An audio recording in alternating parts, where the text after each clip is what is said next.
अस्सलाम वालेकुम। कल जो साबिक प्राइम मिनिस्टर हैं इमरान खान साहब और तहरीक इंसाफ के बानी उनकी मिसेस को जब सज़ा दी जाती है कि इनको 14 साल की जो है तोशाखाना के ऊपर सज़ा दी जाती है, तो उसके बाद वो जेल की तरफ अपनी गाड़ी ले जाती हैं और अडयाला जेल में जाकर अपनी गिरफ्तारी जो है वो दे देती हैं और वो कहती हैं कि जी मुझे गिरफ्तार कर लिया जाए। तब तक ये बहुत ही, वैसे मैं आगे बढ़ने से पहले ये बता दूं कि नहायत बहादुरी और ब्रेवरी का एक साइन था जो बुशरा बेगम ने किया है कि वो बिल्कुल घबराई नहीं, वो डायरेक्ट जाती हैं। उन्होंने इंतज़ार नहीं किया कि मुझे नोटिस जारी होगा, नहीं होगा, ये होगा, वो डायरेक्ट गई हैं। उन्होंने कहा ले जी मैं आ गई हूँ, मुझे गिरफ्तार कर लें। उसके बाद जो है हमारे सोशल मीडिया के ऊपर हमारे जर्नलिस्ट सहाफ़ी जो है वो बहुत सारी भांत-भांत की बोली बोल रहे हैं। कोई कह रहा है कि बुशरा बेगम ने जो हमदर्दी बुनियादों के ऊपर जो है वो रिक्वेस्ट की, इमरान खान साहब ने एनआरओ ले लिया कि बुशरा बेगम को आप गिरफ्तार ना करें, इमरान खान झुक गए, इमरान खान डर गए। ये बहुत सारी कहानियाँ जो है वो कॉन्स्पिरेसी थ्योरीज जो है वो बनाने की कोशिश की गई। मरियम नवाज़ साहिबा ने जलसे में खड़े होकर कहा कि मुझे भी जो है वो हाउस अरेस्ट होने की जो ऑफ़र की गई थी मगर वह मैंने कबूल नहीं की और मैंने जेल में रहना गवारा किया, ब्ला ब्ला ब्ला सो ऑन। और एक प्रॉपर प्रोपेगेंडे के थ्रू जो है बुशरा बेगम के खिलाफ उनकी करेक्टेड असैसिनेशन जारी थी और कहा जा रहा था कि जनाब बुशरा बेगम जो है वो आसाइशों की आदी हैं, ब्ला ब्ला ब्ला सो ऑन। लेकिन असल कहानी क्या हुई जब वो अडयाला जेल में पहुंची वो हम आपको जो है वो सुनाएंगे और मैं कोशिश करूंगी, मैं ज़्यादा पढ़ती तो नहीं हूँ लिखा हुआ, वो इसलिए कि पॉइंट्स मैं भूल ना जाऊं और मैं इधर उधर जो है वो डिस्ट्रैक्ट ना हो जाऊं। मेरा फोकस जो है वो इसी स्टोरी के ऊपर कल जब बुशरा बेगम को उनकी सज़ा अनाउंस कर दी जाती है कि इनको 14 साल की जो सज़ा है, हालांकि उसके बाद जो बहुत सारे प्रोसीजर होते हैं, नोटिस जारी होता है, एक टीम जाती है गिरफ्तार करने के लिए, भी बहुत सारा लंबा प्रोसीजर था। अगर बुशरा बेगम चाहती तो ना ही वो अडयाला जेल जाती और ना ही उनको हाउस अरेस्ट किया जा सकता था, बहुत अभी उनका लिंगर ऑन वो कर सकती थी इस प्लान को। तो हुआ यूं कि जब वो पहुंची हैं वहां पर अडयाला जेल में, तो वहां पर जो है एक पैनिक क्रिएट हो गया कि ये क्या, हमने तो अभी हुक्म भी नहीं जारी किया कि इनको गिरफ्तार किया जाए और बुशरा बेगम जो है वो खुद आके उन्होंने गिरफ्तारी दे दी है। तो उसके बाद जो है कि वहां पर जेलर साहब जो थे उनके साथ उनका इंट्रैक्शन होता है। वो उनसे कहती हैं कि मैं जेल में आ गई हूँ, आप मुझे गिरफ्तार कर लीजिए। और उसके बाद जेलर साहब जो है वो पैनिक कर जाते हैं। फिर एक कहा जा रहा है कि कोई मेजर साहब थे जो अडयाला जेल की तरफ जेलर साहब से बातचीत होती है। फिर वहाँ पर एक खातून अहलकार भी जो थी उन्होंने भी जीएचक्यू से बातें चीतें होती हैं और कोई 20 मिनट की जो कॉन्वर्सेशन जो होती है बुशरा बीबी की वहाँ पर वहाँ पर मौजूद लोगों से, बुशरा बेगम ने अपने मसाइल उनको बताए कि मैं एक रूहानी शख्सियत हूँ और मुझे किस किस्म का एटमॉस्फेयर चाहिए, ये ज़रूर बातें हुई हैं वहाँ पर। उन्होंने कहा कि मैंने इबादत करनी होती है, मुझे बस उसका ख्याल रखना है, तो आप प्लीज़ मेक श्योर करें कि मैं जिस कैद खाने में हूँ वहाँ पर ज़रा सफाई सुथराई हो या कुछ इस किस्म की चीज़ें ना हों। ये तमाम डिस्कशन डेफिनेटली हुई है और उनके जो मसाइल थे उन्होंने वो अपने बताए, बयान किए। और फिर उसके बाद जो इंसानी हमदर्दी के तहत ही एग्जैक्टली ये फ़ैसला जो है वो जेलर साहब ने ऑब्वियसली अपने आप तो नहीं लिया होगा, आपको और मुझे भी पता है, बट हम अभी फ़िलहाल यही कहते हैं कि जेलर साहब ने एक हमदर्दी बुनियादों के ऊपर फ़ैसला किया है कि बुशरा बेगम को अभी जेल में नहीं रखा जा सकता। तो उनको कहा गया अभी चंद रोज़ के लिए जो है वो इनके घर को ही, हम बनी गाला को ही सब जेल डिक्लेयर कर देते हैं। और फिर उसके बाद जो है अगर हमने इनको जहां पर मुंतकिल करना हुआ वो हम कर देंगे। अब इसके दरमियान में भी जो तहफ़्फ़ुज़ात रखे जा रहे थे, हाई ऑफिशियल से बातचीत जारी थी, फिर वहाँ पर जो बातें हुई हैं उसके ऊपर मैं आपको बड़ा थोड़ा सा ब्रीफली इसलिए बताना ज़रूरी समझती हूँ कि हुआ क्या। बुशरा बेगम ऐसा नहीं है कि वो बनी गाला में ही रहेंगी, वो सब जेल उनका डिक्लेयर हो गया है तो वो अब जनाब वहाँ से अब जेल में नहीं जाने वाली हैं, ऐसा कुछ नहीं होने वाला।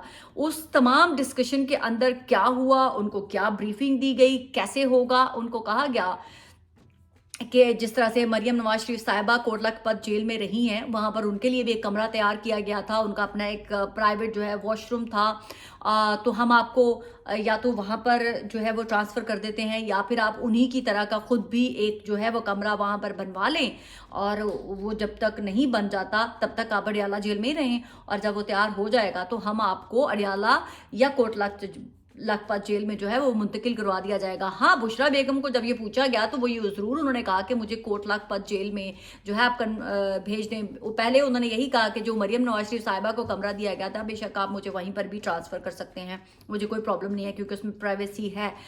तो उन्होंने कहा मुझे कोई प्रॉब्लम नहीं है जेल में रहने के लिए भी। तो ये तमाम चीज़ों पर डिस्कशन हुई है। अब ये डिसाइड पाया है कि बुशरा बेगम जब तक उनके लिए मुनासिब इंतज़ाम नहीं हो जाता जेल के अंदर रहने का, जैसे मरियम नवाज शरीफ साहिबा के लिए भी किया गया था, तो उसी तरह से जब तक बुशरा बेगम के लिए इंतज़ामात नहीं हो जाते तब तक बुशरा बेगम जो है वो बनी गाला में ही रहेंगी। और ये डिसाइड हो गया है। और आप लोग ये तसल्ली रखें कि बुशरा बेगम मार्च में कहीं जो है वो जेल में ट्रांसफ़र कर दी जाएंगी, क्योंकि तब तक जो उनका कमरा वमरा है वो रेडी हो जाएगा। हाँ, और उससे भी पहले उनको ये भी कहा गया कि अगर आप अपील करते हैं जो भी कोर्ट के अंदर और वहाँ से अगर आपको रिलीफ मिल जाता है तो फिर तो उनको जेल जाने की भी ज़रूरत नहीं पड़ेगी। सो ये 2 ऑप्शन है, इधर उनको रिलीफ मिल जाता है कोर्ट से तो वो उनको जेल जाने की ज़रूरत नहीं पड़ेगी, और अगर उनको रिलीफ नहीं मिलता है तो फिर बुशरा बेगम जो हैं वो जो मार्च में आप देखेंगे कि वो जेल में चली जाएंगी। अब जो दूसरी तरफ कहा जाता है कि क्योंकि वो कमरा शमरा तो तैयार होगा और आपको पता ही है, फिर वहाँ पर कोई सिक्योरिटी वोटी का इशू नहीं है। इधर उनको कहा भी गया था कि जो है हम आपको जो है कोट लखपत भिजवा देते हैं हेलीकॉप्टर के थ्रू। तो बुशरा बेगम ने कहा कि नहीं, मुझे हेलीकॉप्टर के थ्रू नहीं जाना है। तो फिर यही डिसाइड पाया था कि आपको फ़िलहाल हम बनी गाला में ट्रांसफ़र कर देते हैं और वहाँ पर आप जाके रहें जब तक हम अपने इंतज़ामात जो है वो मुकम्मल करने। 7-8 लाख रुपए, 70-80 आई थिंक सो मैं अगर गलत फिगर नहीं कह रही हूँ, 7-8 लाख रुपए में तो कुछ भी नहीं बनता, मेरे ख्याल से 70-80 लाख ही होगा। तो वो उसमें वो लगेगी उसके ऊपर, और वो आई थिंक सो जो भी है, जैसे मरियम नवाज शरीफ साहिबा के बारे में कहा जब क्या है, आई डोंट नो उसमें कितनी रियलिटी है, बट ये कि वो भी एक बनाया गया था और अभी इनके लिए भी एक कमरा बनाया जाएगा और ये वहाँ पर जाके फिर रहेंगी। अब अगली मज़े की बात ये है कि बाद में कुछ लोगों ने ये भी अफ़वाहें उड़ाई कि जनाब बनी गाला पे कब्ज़ा कर लिया है, बुशरा बेगम कब्ज़ा करना चाहती हैं बनी गाला की अराज़ी के ऊपर, तो इसलिए उन्होंने कहा मुझे बनी गाला में रख दो, मैं बनी गाला में रह लूँगी। भाई, बनी गाला के अंदर एक छोटा सा चंक है कुछ कनाल के ऊपर मुश्तमिल, जो इमरान खान साहब ने हक महर में लिख के दिया हुआ। उन्होंने सारा बनी गाला बुशरा बेगम को लिख के नहीं दिया हुआ, फॉर योर काइंड इन्फॉर्मेशन, कि खुदा ना खासा कुछ भी ज़िंदगी में हो जाता है तो वो उनका हिस्सा है। मेरे ख्याल से 300 कनाल के ऊपर ये मुश्तमिल है अराज़ी। तो 300 कनाल में अगर 10 कनाल भी मिनिमम दिया हुआ है इमरान खान ने अपनी बीवी को, तो ये कोई बड़ी बात नहीं है। और वो बीवी हैं, मेरे ख्याल से पूरे बनी गाला पे भी उन्हीं का हक है। और ये बहुत ही घटिया किस्म की बातें होती हैं, कह देना कि जनाब उनकी बीवी जो है बनी गाला पे कब्जा करना चाहती हैं तो इसलिए वो बनी गाला में जाके टेक ओवर करनी है। मेरे ख्याल से इस तरह से नुकसान ये हुआ है कि प्राइवेसी जो थी बनी गाला की वो भी ब्रीच हो गई है, क्योंकि वहाँ पर अब हमारी एजेंसीज ने पूरी तरह टेक ओवर कर लिया है और बुशरा बेगम को एक कमरे तक लिमिटेड कर दिया है। तो आप ये समझ लें कि उससे कोई फ़ायदा नहीं हुआ है बुशरा बेगम को। उन्होंने अपने पूरे घर का एक्सेस जो है वो दे दिया है।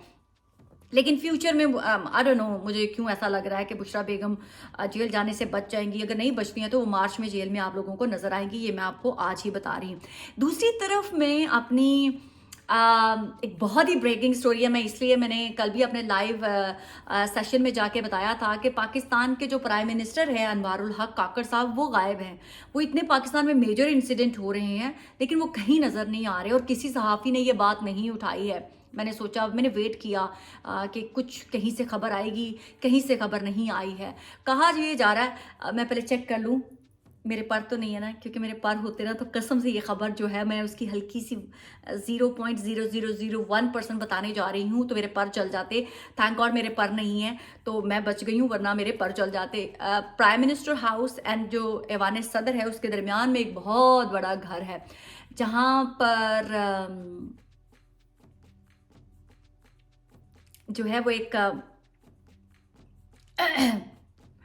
क्लीन अप जो है वो, मुझे नहीं पता, I don't know how to I describe. मैं क्या बताऊँ, नहीं बताऊँ, बच जाऊंगी मैं उठाई तो नहीं जाऊंगी। बहरहाल प्राइम मिनिस्टर हाउस के अंदर भी कोई सुना है कि क्लीन अप जो है वो मिशन किया गया है और प्राइम मिनिस्टर हाउस से लेके ऐवान सदर के दरमियान में एक बहुत बड़ा घर है जो है वो घर में भी एक मिशन क्लीन अप किया गया है। और मैं इससे ज़्यादा नहीं जाऊँगी, इससे ज़्यादा मेरी बाउंड्रीज़, मेरी लिमिट नहीं है कि मैं आपको स्टोरी बता सकूँ, क्योंकि फिर वही बात कि अगर मेरे पर होते तो लिल्ला मेरे पर जल जाते, तो मैं इससे ज़्यादा नहीं जा सकती। जिस किसी में हिम्मत है वो स्टोरी बता दे, बट मेरे पास स्टोरी है, मैं क्लेम कर रही हूँ। पाकिस्तान के अंदर बहुत कुछ ऐसा हुआ है जो शायद आप लोगों के वहमो-गुमान में भी नहीं है। 2 स्टार, 3 स्टार, फिर 1 स्टार एंड फिर तलवार का निशान, और मिशन क्लीन अप हुआ है। अल्लाह, मेरे पर जल जाएंगे। अब मेरे पर नहीं है, मैं बार बार कह रही हूँ मेरे पर नहीं है, होते तो जल जाते। सो मैं बस यहाँ तक ही महदूद रहूँगी अपने आप को। मेरी इतनी है नहीं, मैं छोटी सी पिज्जी सी हूँ, तो मैं इससे ज़्यादा आप लोगों को बताना भी मुनासिब नहीं समझती हूँ, क्योंकि ज़रूरत से ज़्यादा भी दी हुई इन्फॉर्मेशन जो है वो हानिकारक हो सकती है। तो पाकिस्तान के अंदर जो कुछ हो रहा है, आप लोगों को सामने आने वाली चीज़ें जो हैं वो तो नज़र आ रही हैं कि क्या हो रहा है, लेकिन बिहाइंड द सीन जो कुछ हो रहा है वो मेरे पाकिस्तानी बहन भाई जो है वो नहीं स्मेल कर पा रहे हैं, उनको पता भी नहीं है कि क्या हो रहा है। पाकिस्तान के अंदर फैसले हो रहे हैं, हो चुके हैं, जो आपको नज़र आ रहा है वो वैसा बिल्कुल भी नहीं हो रहा। तो अभी तक के लिए इतना ही। पाकिस्तान जिंदाबाद।